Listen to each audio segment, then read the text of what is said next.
Central Standard Time. So glad you guys are here. If you guys are new to this channel, make sure you guys hit the subscribe button and, of course, the thumbs up button on YouTube to let people know that the show exists as we grow a little bit more every single day. Jay Rome came in with a tier 1 sub for 29 months. Is 29 months still going strong? Let's go, G2s. Hello, Blabs, Crag. Hello, Blabs, Crag, Trav, and the only and the one and only the Adam Krigler. Are you related to the aggro Crag? Man, dude, if I was related to the aggro Crag, your new nickname, great. By the way. The aggro Crag? I'm calling you Crag forever. Listen, this is not the first time this has been brought up. This is not the first or last time I'll have the name Crag in my life. With my face was freaking legendary. Yeah, that's a masterpiece. Dark City Flow came in with the $11 super chat. Says side scrollers needs that money. They really do to pay the bills, the electric bill, the internet bill. All true. He's not wrong. He's not wrong. Not wrong at all. Not wrong. Been really good for the channel. We're excited for it. Down forward, I want to say Dragon Punch. Down forward Punch says, great job with the East Coast Italian style interview with the robust style questions and Keemstar style appearance. Thank you know, shout out to Keem for jumping on and honestly being really respectful. Mm-hmm. Like I don't know when Craig was like, "Oh, we got a special guest. Is it okay?" And it's like I was like, "Oh shit. Is it finally going to go sour?"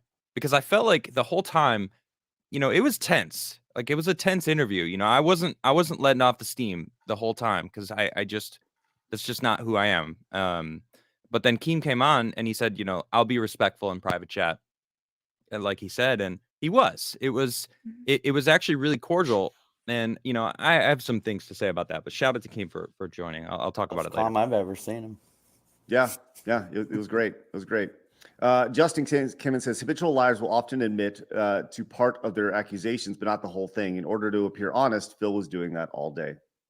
Well, I think that's one of those things that you know, we were talking about body language before the show and people's body language, and you know, most of the time when I was talking to the camera and not necessarily looking at the screen itself. So I wasn't. It's different when you talk to somebody in person and you can read how they're looking, how they're interacting, if they're leaning back, if they're leaning forward, read their body language. But it's a lot different when it's online because I'm looking here, whereas I'd have to be looking here if I was looking at Phil the entire time. And if I'm doing that, I'm not, you know. So I'll be interested to kind of take a look to see how all that comes together. And once as you said, Travis, the body language experts kind of get a hold of everything. Yeah, it's going to be fascinating. I'll just say, I love watching the body language experts. The Wandering Travel Vlog says, on a scale of 99% to 100%, how sure are you that DSP is the owner of the Down from the Raptors account? Also, under $1,000, hilarious.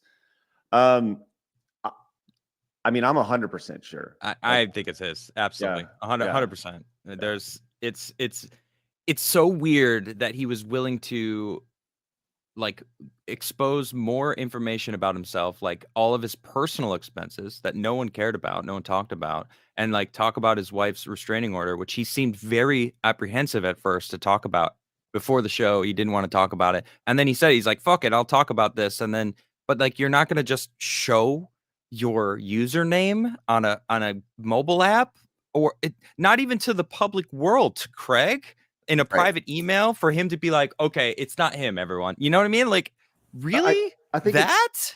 Yeah. I don't know, man. It was fucking weird. And then he was saying like, I'm not addicted to this mobile game, but I was addicted to the previous mobile version of the game that people claim I'm addicted to. And also this other game that I was addicted to, but I had a problem, but I beat that addiction and I'm good now. Like, it's fine. I'm like, come on, dude. Really? It's your username. I think that, you know, I think it shouldn't be lost that we greatly appreciate Phil coming on the show and being so open about things. And on that note, major props for staying the whole time. Mm-hmm. Like honestly, I was shocked, and I said this to him. I don't know if we were still live before I dipped out after I said this. I was like, bro, like props for staying. Like you got some major balls for like dealing with stern interviewers, because like we didn't go easy on him at all yesterday. And then to talk to Keem, who he clearly had issues with, and have it. He didn't come in here thinking like, all right, I'm gonna have to deal with talking to Keemstar as well. And it's like, dude, you stayed, and then the freaking Gundam clip, and he stayed, and it's like, you know what? All right, dude can take some punches. So, yeah, out of the you guys, Mr. Knox, how you doing? Mr. Knox says, was DSP stupid or desperate for any form of clout to be a part of the of an interview? Either way, this is freaking gold. Yeah, that I don't know. I think that he likes our show. He said he watches our show, and we have a lot of fun on this show. And I think he desperately wants to be relevant and desperately wants to be successful, and just does not know how to do it properly in this world. And I mean, you got if you've done the amount of shit that he's done without being honest and holding yourself accountable, he's never going to be able to shed that stigma that he has. It's impossible right now. Unless he owns up to it, it'll never happen, because everyone will always hold that against him.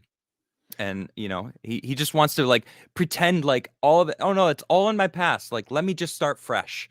And it's never going to happen, dude. You can't start fresh, because the internet is forever, and all your shit's on the internet. So unless you own your shit, it's just going to keep piling on you. Right. I think the closest he was going to get would have been after the show. Yesterday. Right. This was the closest he ever had to finally resetting, and he chose not to confirm with you, Craig, and he chose to fucking talk shit on Keemstar after the show. And it's like, bro, what the fuck is wrong with you? Anyway, I know we got some more. I got more to say. I'm just just so you know, Trevor says DSP lied to you about WB champion spinning. He actually spends $10,000, not $1,000. He also docks one of his viewers in a private Discord. Yeah, that viewer actually came in yesterday and last night when I was talking about this a little bit, and I was actually going to bring them up during the stream, but just didn't have an opportunity. So yeah, Craig is aware of, and Adam's aware of, like 90% of all of this stuff. I know way too much about film. Way too much. And 5 hours was already too much. Dan Vasquez in chat, he says, I only wanted to know what DSP thinks of Outback. Love it. Damn it, we didn't ask him. I'm sorry, Dan. I'm sorry. Maybe if there's a part 2, it's the first question. Maybe. Dabby says, big ups for the interview. I've been watching Phil for 10 plus years, and he will always be a liar and a scammer. It was nice to see some pushback. Dabby, why do you, like, if you've been watching for 10 years and you, like, why do you watch? Why do you keep watching? Like, it's probably an addiction, honestly. They're watching, watching people break down. I mean, it's something that people are addicted to. It's a freaking hot mess. Watching a hot mess, like a show. You have to watch it end until he's done streaming. They can't finish it. Like a show that goes like horribly wrong after like 6 seasons, but you have to keep watching because you want to know how it ends. I think it's more like I think it's more like why Jersey Shore was popular. True, because it was just a bunch of fucking shit show going on the entire time. Well, I think was that Yellow Flash? Oh, yeah, sorry. And that's what the chat is saying right now. Is like that's exactly what it is. It's a train wreck. It's a reality show. It's like it's ongoing type thing. So exactly. Yellow Flash says I can relate to DSP because I once dropped $70K on something and it was financially painful to do. It was called a mortgage down payment. Oof. Good for you, Yellow Flash. Boss came in and says, "Here's some cash. Don't spend it all in one place unless it's Apple iTunes." We'll probably pay taxes on it first before we spend it. The 1651. That's an inside joke with all the detractors. Yes, Crashgen, thank you so much for the 1999 super chat. You guys are incredible today. Thank you very much. I don't think in any situation that's cool at all. I don't like that he said so many times throughout the interview. Conveniently, I don't remember saying that. I mean, I've been doing this for a decade plus. I don't remember saying that. Going back to that sure. Just like, I don't remember saying that. Yeah. You don't remember? Like, here's the clip of you saying it. Do you remember now? Do you remember now? All right. How do you feel about it now that it's proven that you actually did, in fact, say that shit or do that shit? I don't know. It wasn't a threat. Bro, it was a threat. All right, maybe it was a threat. So it was a threat. It was a threat. It's like, Frustrating. Like pulling Sorry. teeth, really, trying to get the words But out. I pulled him out though. You did. He did admit finally that it was a threat. I was like, ha, yes, mini victory. Let him cook. Let him cook. Age Sicky says he previously mentioned alcohol issues. Looks bad. We didn't even like that's something actually I wanted to discuss. God, we didn't get a chance to get into 5 hours wasn't enough time. Honestly, dude, Adam, we barely scratched the surface. I know, dude. I'm telling you, we could probably do a 4-part series with you. I don't get paid enough. I'm not his therapist.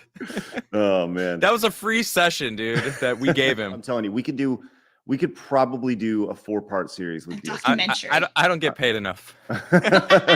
I'm not his therapist. Oh man, that was a free session, dude, that we gave him. Yeah, I just keep going back, man. You guys were right. He had an out. Like we he had gave 2 outs. We gave him these outs, and he wouldn't take it. And it was so frustrating because it's like, what can you do? What's the old saying? You can lead somebody to, I don't know. It's like you could lead a horse to the water, but you can't make him drink. Right. Well, and think about he couldn't even admit the little shit like what Adam said. I can't get him to admit this tiny little thing, and I got to fight him over it for 35 minutes, and then he finally admits this one little that you threatened somebody. The easiest thing to admit ever. Everybody's threatened somebody at some point. You know what I mean? I lost my cool. I threatened him, but I got to fight you for 45 minutes to admit that. Yeah, the roundabout nothings. I don't like it when people say nothing. And it's like, bro, you're not answering the question. This shit's irrelevant. Stop talking about your detractors. Take accountability for your fucking actions. It was just like every fucking question. It was like, my detractors. It's like, what? Bro, we're talking about you. What did you do? Like, what's your perspective? Give me your answer. I don't want to hear about the shit on the internet that is talked about you. They're all lies, even though it's a fucking mountain of evidence that's proving it all true. Like, dude, it's fucking exhausting, man. I was tired. Getting done with it for sure. You know, and I getting done, man. It was a lot. It was mentally, it was tiring. Like we talk a lot about mental gymnastics, and I think that with just the mountain of indisputable evidence and the sheer circumstances attached to everything that they're like, Phil is either the most unlucky person in the history of the world with the most ridiculous odds against him, or he's lying. He's a pathological liar. Right. He's very clearly lying. Yeah, when you were talking to him about the bank statement, the odds of all of these things lining up. So how bank account numbers work is it's a routing number and an account number. Your account number is based off your name. So in order for somebody to get that account number, they would have to live where he lives and have his name. And Rekieta, and the same bank. Rekieta Law, shout out to Rekieta. He's fucking awesome. He did like a breakdown on DSP and like looked at his bankruptcy shit. And like bankruptcy courts don't look at like small businesses closely. They're just like, oh, this isn't some multi-million-dollar corporation that we got to make sure, everything's in order, that they're not trying to just get away with like, getting rid of like millions and millions of dollars of debt. It was like, they're like, oh yeah, whatever. Okay. Whatever. I don't know. I think it was all bullshit. Phil always backpedals with the bank leaks. He first says they were doctored statements with some real retractions and some fake. Now he says it's all fake. Mind boggles. Great interview, guys. Thank you. Yeah, appreciate that. Joe says, I'm impressed. Phil did not snort at all yesterday. He did. He did. I heard it once. Yes, there were a few. But he went off camera or off mic like this and did it and came back. It was when Keem came on. Jason says, I said it before. Adam is the boss. Thank you. It is. Cheers. Dusty says, great stream yesterday, guys. 3 things DSP lied about 85% of the time. Y'all will be detractors in a few weeks, and it's Tevin's fault. I do have, like I said, Tevin is kind of thought of as one of the bigger detractors in this whole thing. And I have, like I said yesterday, Tevin is he's a streamer. He is and he's like just a big detractor of Phil's, and he has a lot of interesting questions, which I never had an opportunity to ask. I reached out to him. I'm telling you, I reached out to probably a dozen folks leading up to this, asking for their thoughts, getting their questions. Who like little nitty gritty things that the vast majority of people wouldn't necessarily care about. But it's just part of doing the thing, man. So we did it. We did it all. Dabby says detractors would lay off Phil if he admitted he had a gambling problem in WWE. This has been talked about amongst his detractors for quite some time. I said it to him yesterday. I told it to his face, and I said it earlier today. It's like, just fucking hold yourself accountable.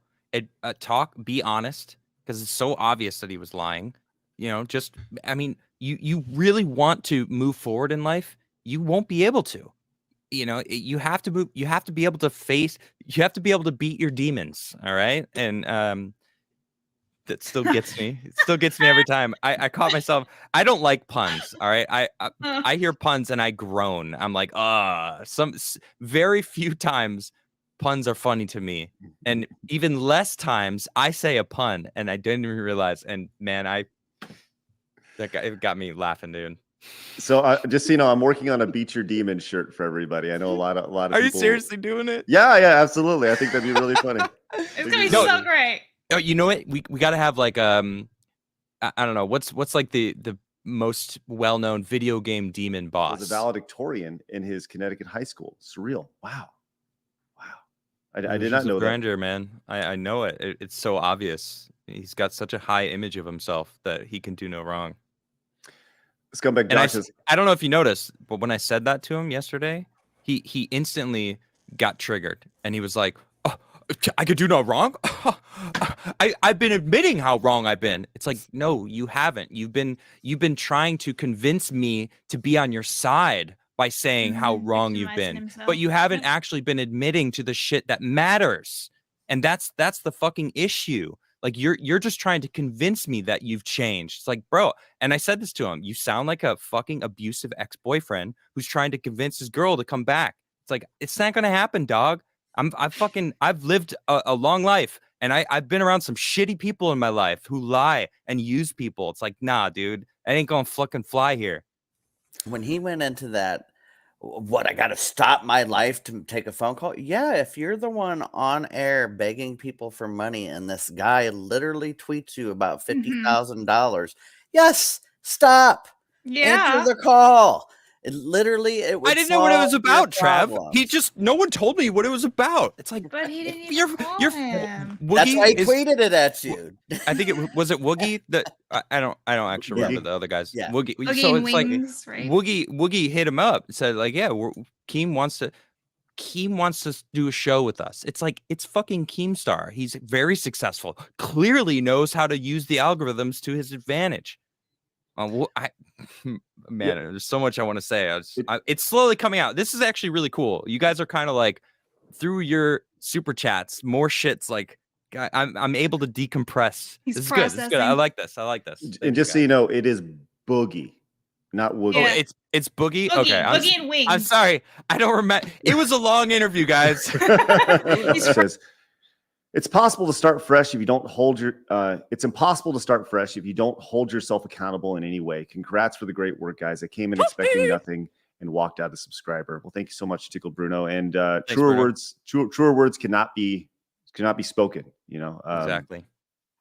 I think the thing that really bothers me about yesterday was like, I feel like Phil understands what we're saying, but that's what Keem said to him. Keem said to him. Go ahead. Sorry. Finish your point. Yeah, it's ultimately on Phil to just get past that mental hurdle, because I think that when he recognizes and he comes to the truth in himself that he has been lying, that what he's saying is not accurate and not true. I mean, he may go to the grave with this. Right? Like legitimately, he's so dug in with this. Definitely. But he needs to get past this point in his life, in himself. And I think that ultimately he'll feel it's embarrassment, right? But you see those things. He'll personally feel embarrassment, where I think if he comes clean, he may feel embarrassment, but everybody else will feel pride. You know, it's like I don't think he realized how good he'll feel if he actually came clean. He has no idea. Agree. Clearly, you know, it was so obvious that he came on the stream trying to convince us that his detractors were all lying. That it's, you know, if he could convince us, then his worldview, like where he's at in his little bubble, he can validate that. And it's like, but we weren't having it, you know. And it's like, I'm surprised that he stayed. And seriously, I shout out to Phil for staying, dude. Honestly, I mean, I cooked the shit out of him, dude. He's fucking fried. I don't think that's happened to Phil. And I hope that yesterday was an opportunity for him, but I don't think he's going to take that. It was an opportunity, but he's so stubborn that he probably is sitting there thinking that we fucked him over. Like we totally fucked him, when it's like, nah, dude, we were giving you the realest opportunity you have ever had to win back your audience, to actually evolve and level up. But he didn't do it because he's so stubborn. Yeah. It's like, dude, all right, well, there it is. Wet Floor says it was a train wreck that keeps rewinding after a terrible fiery crash for the past 14 years. That is of Phil's streams. Rather mesmerizing, to be honest. Thank you so much, Wet Floor. Appreciate that. You guys, once again, your generosity today is spectacular. Cookie Boy says the roast continues. I love it. Thank you for conducting a proper expose. I have not considered it as an expose, but Kabold came in and says, he literally gets the docs on anyone who tips him and denies it. He was so flustered yesterday. He accidentally read a guy's real name on stream. Did he do that yesterday? I don't know. Maybe in his own stream?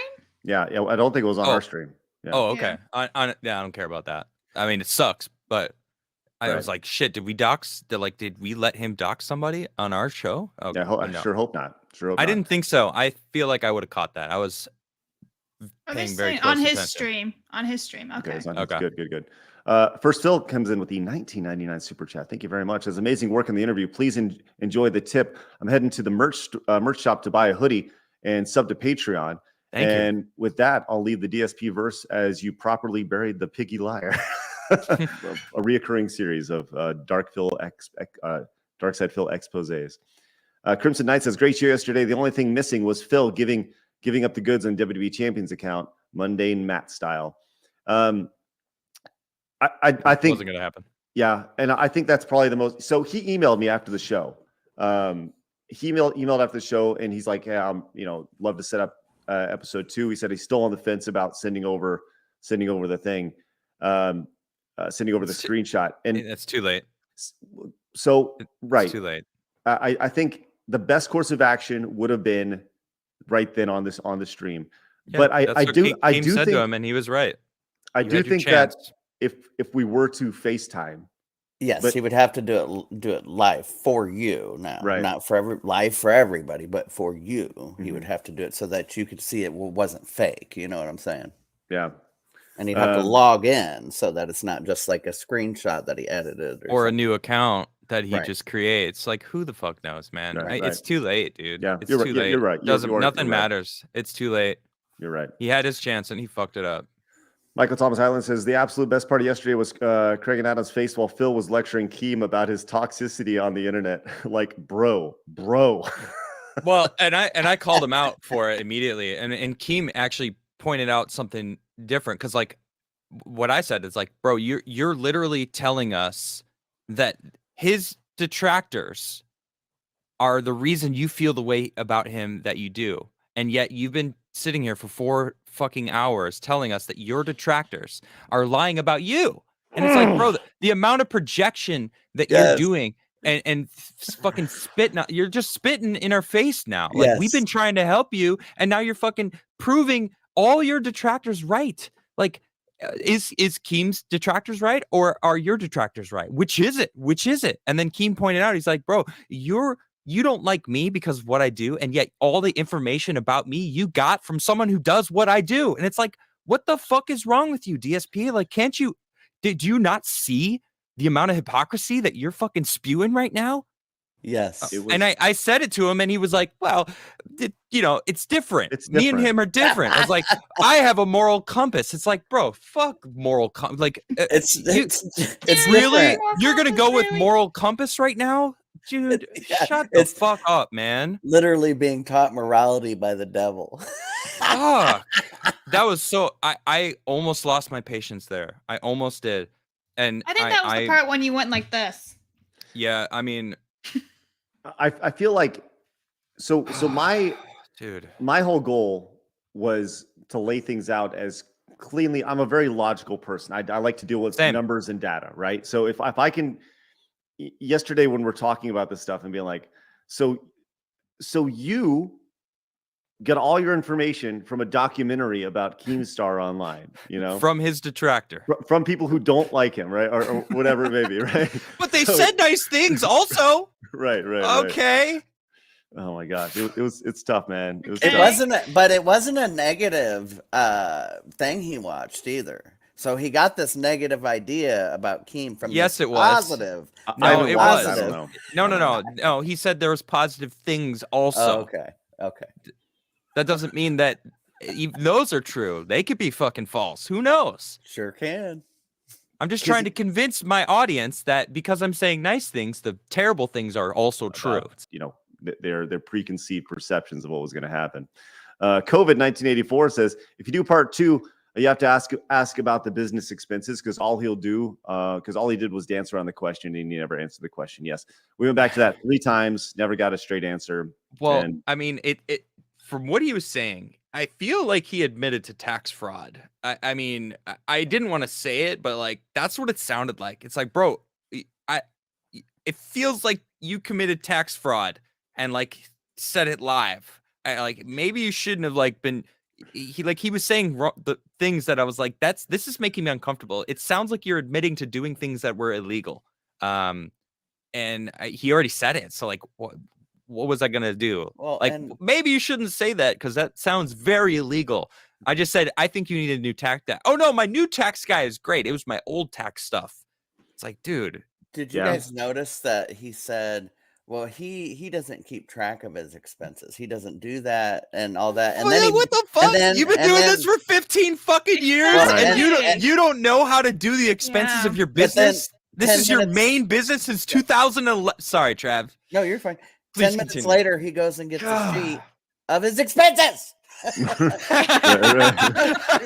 doesn't keep track of them. He's got them written down. I got them all written right here.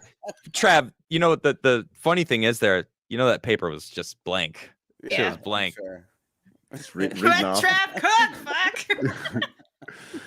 Tickle Bruno came in with the $55 R whatever those are, the R's. Thank you so much. Says, I started watching Phil 2 months ago, and I didn't believe he could be this bad. And he's even worse. He does the things he criticizes others for. He gaslights his audience, dunks on people more successful than him, always blames everyone else. Shame. Yeah. Thank you so much, Tickle Bruno.